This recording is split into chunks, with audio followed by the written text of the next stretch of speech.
మేడంతో మాట్లాడతాను, ఒక్క నిమిషం బాబు. ఏమో ఆ పేపర్ పట్టిన అర్జెంట్ అయితే అదే సార్ తొందరగా చెప్పండి. 149 అని మీరు అంటారు, 172 అని నేనన్నా.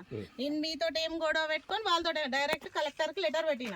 172 సర్వే నెంబర్కి నా హద్దులు చూపించి నాకు హద్దులు చేయమని చెప్తే డిస్ట్రిక్ట్ కలెక్టర్ ఏడీ గారికి ఇచ్చింది ఇన్స్ట్రక్షన్. ఏడీ గారు ఇచ్చిన రిపోర్టు హద్దులు పక్కన రైతులకు కూడా సర్వే జరిగింది, అన్ని పోల్స్ పెట్టి 50 మంది సింగరేణి ల్యాండ్ అని చెప్పారా మేడం?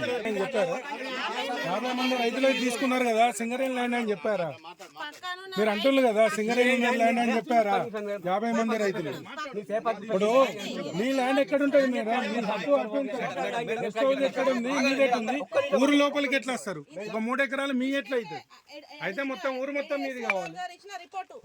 మీదెట్టుంది? రోడ్ అవతలికి మీ రోడ్ లోపలికి ఎట్లా వస్తారు?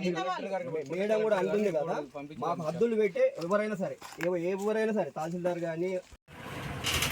నా పేరు గుజ్జరయ్య ఖాన్, బెల్లంపల్లి, మంచిర్యాల జిల్లా బెల్లంపల్లి పట్టణంలో గల పోస్టాఫీస్ బస్సు నివాసిని. నాకు బూదాకలాన్ శివారులో 149 సర్వే నెంబర్ 149/1లో 3 ఎకరాల 26 గుంటల భూమి కలదు. నేను కొన్ని సంవత్సరాల నుంచి సాగు చేసుకుంటూ వస్తున్నాను. ఇట్టి భూమిలో ఈ మధ్యకాలంలో సింగరేణి యాజమాన్యం వచ్చి ఇది మా భూమి, ఇది మా సంస్థకి చెందినవి, మాకు 100 ఏళ్ళ చరిత్ర ఉంది దీనికి అని చెప్పి వారు మమ్మల్ని వాదించారు. మేము ఇటు పరిస్థితుల్లో మేము కోర్టును ఆశ్రయించడం జరిగినది. కోర్టులో కంటెంట్ కేసులో ఉండగా వాళ్ళు మొన్న అనగా 4/10/2024 రోజున వచ్చి ప్రైవేట్ జేసీబీ పెట్టి గుంతలు తవ్విస్తున్నారు. మేము వెళ్ళి అడగగా మీది మాది మేము చేసుకుంటామని చెప్పి మమ్మల్ని బెదిరించడం జరిగింది. ఇట్టి పరిస్థితుల్లో మేము తాళ్ళగుర్జాల పోలీస్ స్టేషన్లో ఫిర్యాదు చేశాము.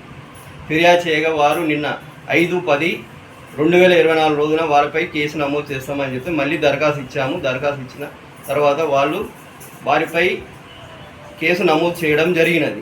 ఇటు భూమిలో గల ప్రతి ఒక్క డాక్యుమెంట్స్ కానీ ఏదైనా మా వద్ద ఉన్నాయి, మేము అన్నీ కోర్టులో తెలుసుకుంటామని చెప్పాము. ఇట్టి దానికి మాకు సహకరించిన పోలీసు శాఖ వారికి ధన్యవాదాలు తెలుపుతూ